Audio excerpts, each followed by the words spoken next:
Hey guys, in this video I'll show you how to change FAVICON in Framer. Now, once you are on your home for your workspace, you just click on this home icon, right? And here I can see all my projects. So all you need to do is click on these three dots next to that project name, okay?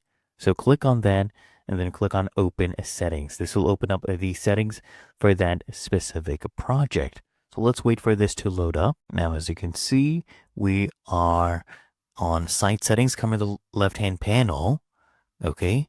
And just make sure you click on general and scroll down. Under site images, you'll see FAVICON, right? And we have two different ones. So we have one for light theme and a dark theme. So I'll change this one, okay? Click on upload. This will open up your file explorer and just go ahead and select your logo. So our logo is about right here. Okay, select this logo, click on open, and as you can see, it has been uploaded and changed. You can repeat this same thing for the dark theme as well, and it's really that easy and simple.